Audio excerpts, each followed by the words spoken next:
Баршаңызға қайырлы күн достар, сіздермен бірге Тұрсынай. Менің каналыма қош келдіңіздер. Бүгін сіздермен өте дәмді картопты чебурекейдің рецептімен бөлісетін боламын. Рецепті асықпай түсіндіретін боламын, сондықтан да өткізбей рецепті соңына дейін қараңыздар. Рецепт ұнап жатса, міндетті түрде каналыма тіркеліп қоюды ұмытпаңыздар. Ең алдымен қамырын дайындап аламыз. Қайнап тұрған ыстық суға міндетті түрде ыстық су болу керек.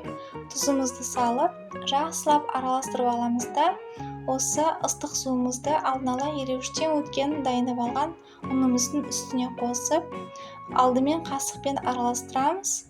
Су өте ыстық болғандықтан алдымен қасықпен араластырып алып, содан соң қолымызбен қамыр илейміз.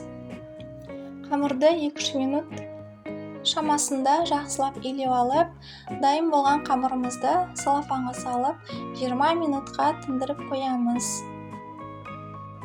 Суға пісіріп алған картопымыздың үстіне тұз, қара бұрыш, қызыл бұрыш және бөлме температурасында еріген сары майды қосып, ұсақтап туралған аскөбімізді салып, барлығын жақсылап езіп аламыз. Біздің чебурекейдің арасына салатын салмамыз осымен дайын болады.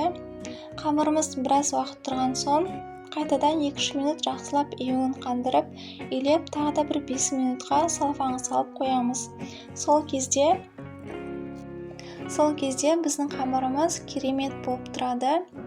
Біздің қамырымыз арада 5 минут өткен соң, кейін қамырымызды теңдей етіп 3 бөлікке бөліп саламыз да, әрбір бөлінген қамырымызды ұзынша етіп созып, бөлшектерге бөліп дайындап аламыз. Әрбір бөлінген қамырды осылай дөңгелек көшелерге формасына келтіріп дайындап қоямыз. Ендігі кезекте қамырымызды алып, жұқалап жайып аламыз.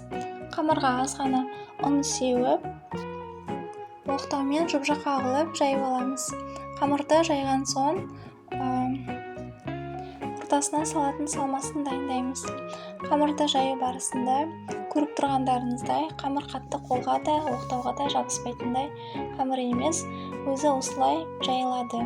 Жұқалап жайып аламыз. Қамырдың бетіне салмасын салып, екінші жақ бетімен осы салманың үстін жауып, қамырды шет-шетімен жақсылап қолымызбен басып жабыстырып шығамыз. Және әдемілік үшін шаншқымен немесе ирек пышақпен жай ғана әсемдеп алсаңыздар болады.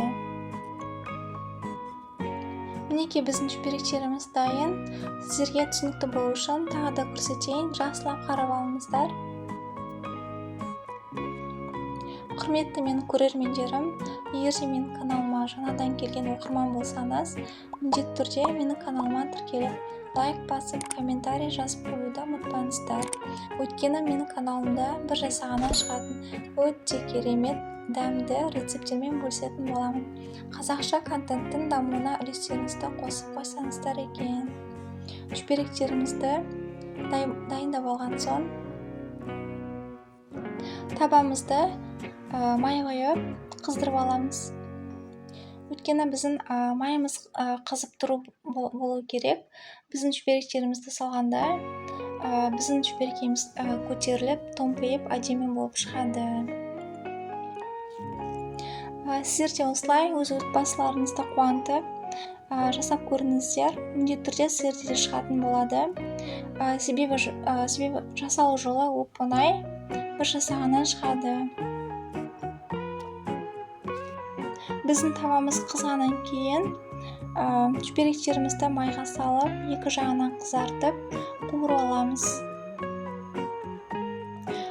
Және де қуыру барысында осылай чебуректің үстіне майды құйып отырып пісіретін болсаңыздар, чебуректеріңіз томпиып, әдемі болып, керемет болып пісетін болады.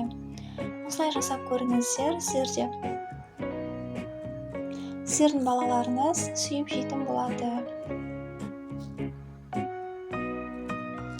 Қасықпен осылай майды құйып пісіріп аламыз.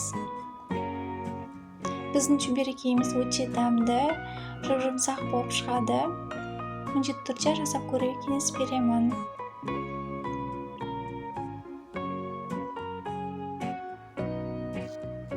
Шүберекелеріміз бір жағы қуырылған соң екінші бетіне аударып, екі бетінде қызартып, орташа отта пісіріп алатын боламыз. Оттың асты міндетті түрде орташа отта болу керек. Егер қатты отқа қойсаңыздар, шүберектеріміз бірден пісіп, арасы дұрыс піспей қалатын болады. Шүберекелеріңізді пісіріп алған соң, міндетті түрде қағаз майлыққа қоюды ұмытпаңыздар. Өйткені қағаз майлық шүберекелердің артық майларын сіңіріп, шүберектеріңіз қатты май болмай, өте керемет болып тұрады. Мінекей қараңыздар, достар, біздің шүберекейіміз өте дәмді және жасау жолы оңай.